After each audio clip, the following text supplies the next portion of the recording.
Hello beautiful people, welcome back to my video once again, and today I'm going to talk about very basic thing যে হচ্ছে আমাদের spoken একটু fluency বাড়াতে গেলে কোন ধরনের গ্রামারগুলো আমাদেরকে শেখা উচিত to grow our speaking fluency. Which kind of grammar we have to learn at first. Okay, so in that case we have to firstly focus on tenses, as we know that the tense is the heart of the English. Okay, আপনি যদি tense ভালো করে না জানেন কোনো কিছু আপনি ভালোভাবে এক্সপ্রেস করতে পারবেন না। ওকে, there are 12 tense are available in English grammar, as you know. এখানে হচ্ছে 12টা টেন্স আছে আমাদের ইংরেজি গ্রামারে। যদি আমরা এক একটা টেন্সকে এক এক দিনে ভাগ করে দিই তাহলে আমাদের 12টা টেন্স শিখতে within 12 days or within 15 days you are able to cover all of the tenses and formula, and at the same time many examples. Okay, so এই 12 দিনের মধ্যে যদি আপনি 12টা টেন্স বা 15 দিনের মধ্যে আপনি সকল টেন্স যদি কভার করতে পারেন তাহলে আপনি you can express your feelings and thought present past and at the same time for the future. Okay, আপনি টেন্সটা কভার করলে কি হবে, আপনাদের যে সুবিধাটা হবে আপনি বর্তমান অবস্থা এবং অতীত এবং ভবিষ্যতে কি বলতে চান সেই বিষয়গুলো খুব সুন্দরভাবে উপস্থাপন করতে পারবেন এই টেন্সের ব্যবহারের মাধ্যমে। এখন আমাদের যে next part will be modal verb. Okay, so modal verb is very important as you already to use it in our speaking, but we never noticed it that we are already using it. Okay, so modal verb ব্যবহারের ফলে আমরা কি শিখবো, কাউকে আদেশ, অনুরোধ এবং উপদেশ জানাতে আমরা মডেল ভার্বের ব্যবহারগুলো অ্যাপ্লাই করবো আমাদের স্পিকিংয়ে।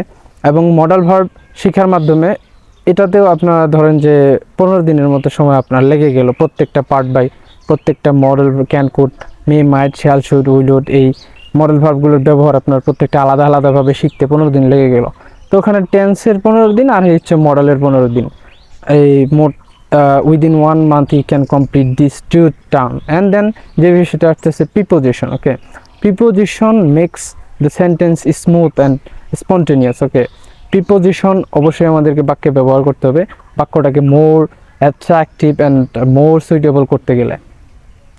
অ্যান্ড দেন যে পার্টটা আসতেছে most important part, that is vocabulary. Okay, so vocabulary পার্টটা খুবই গুরুত্বপূর্ণ, কারণ এটা হচ্ছে স্পিকিং, কথা বলার ক্ষেত্রে যে কোনো ভাষায় যদি আপনারা কথা বলতে চান সেক্ষেত্রে vocabulary must be needed. Okay, without except vocabulary you can't express anything. Okay, it can be any kind of language, you never ever able to express your feelings and thought appropriately or properly. Okay, so for this reason you have to know some basic or useful vocabulary so that you can express your feelings and thought easily, and that are very useful and well-known vocabulary. Just try to learn those vocabulary that is familiar to others people, and at the same time that are easy, মানে সেই সকল ভোকাবুলারিগুলোই আপনি প্রথম সময় শিখবেন যেগুলো হচ্ছে useful এবং সবাই সেটাকে চেনে এবং গ্রহণযোগ্য সহজে আপনার কাছে, সেই ভোকাবুলারিগুলো আপনারা প্রথম দিকে শিখবেন।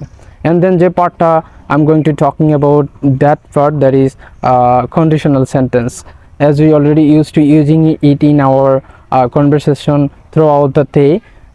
So in that case we need to learn the structure of conditional sentence so that we can use that formula in our speaking. Okay, so এই হচ্ছে মোটামুটি আমাদের প্রথম ধাপের যে গ্রামারগুলো আমাদেরকে ইংরেজি ভাষা শেখার ক্ষেত্রে ফোকাস করতে এবং খুব ভালোভাবে রপ্ত করতে হবে। Without except those terms you can't speak English. Those who are learning English, they have to go through that kind of grammar things. Okay, so if you guys really benefited by watching my videos, don't forget to like, comment and share because I feel motivated from your encouragement.